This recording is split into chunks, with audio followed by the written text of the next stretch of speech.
Hey Sharpcoat Photo Challengers, welcome to week number 11, the Black and White Photo Challenge. Thank you so much for participating and thank you so much for pressing play on the critiques. I really appreciate it. Do me a favor, share this link, spread it around, let it be seen. Thank you for being so patient as well with the critiques. I'm sorry that I was on vacation and I wanted to try and record the videos while I was down there, but unfortunately I didn't have the gear necessary, or rather my laptop was just not powerful enough. Long story short, I had to wait till I got back. So now, after a very long flight, I'm here, ready to look at some black and white shots. So let's jump right into Martin. Hello, Martin. Thank you for submitting this week. Your comment was, this week was insanely busy. Didn't ever get the DSLR out of the bag. It's sort of a smartphone black and white challenge for me this time around. These were shot as I went around and about this week. Hope you enjoy. Okay, that's fine. You don't have to DSLR it every single time. I do accept photos from non-DSLR cameras, point and shoots or smartphones or what have you, Polaroids, whatever you got.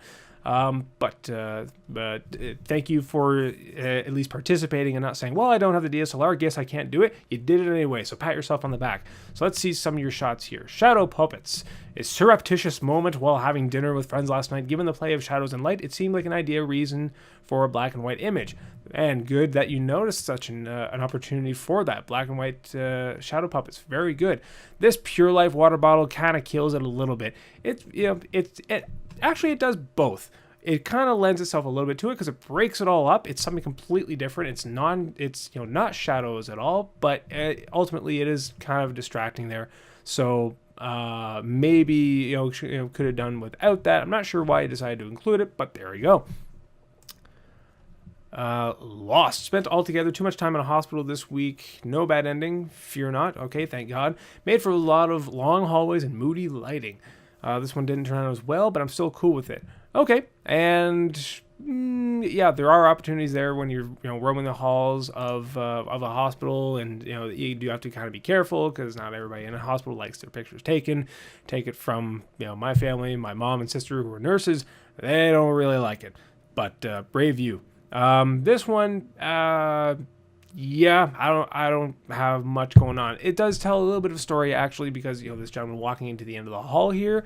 So I do like that. I like the black and white does make him pop out with his striped whatchamacallits. What do you call that? Robe. I've been on a plane way too long. My brain's just fried.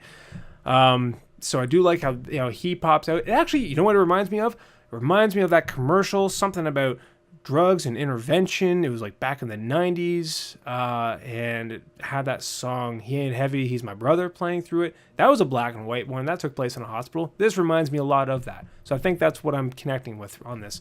I'm going to go try to find that commercial after this. Anyways, it's a really good one. Made you cry. But yeah, it is kind of busy with the coat hangers and whatnot going on here. Ultimately, it does. I do feel like there's a bit of a story going on there. So I'll give this one a pass. I'll say, yeah, this was this is a solid one. And good on you for seizing the moment here. Without that gentleman at the end of the hallway, this wouldn't have been much of a photo. But I feel like there's a bit of a story going on here. So good on you for that. Cool modern. Even the statues are styling. Angular white statues with good light made me think that they'd also make decent black and white images. This was the best of the lot. Cool.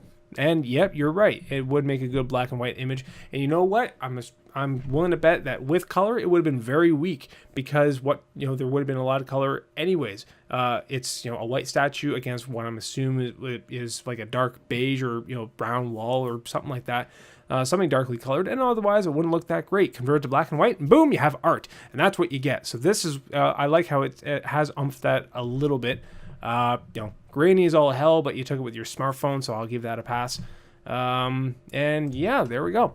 So of your three, thank you so very much for even submitting. You don't have to submit a ton each week. You're a shining example of this. If you don't have your DSLR and you don't have time to do it, just submit what you can.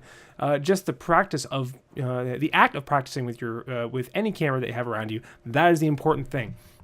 I think I'm going to actually pick this as my favorite, Lost. I warmed up to it. At first I thought, not so much going on here, but I like what's going on here. And I like, this dark figure of a man in the middle of kind of blown out hallway here. I like it very much. Very good one.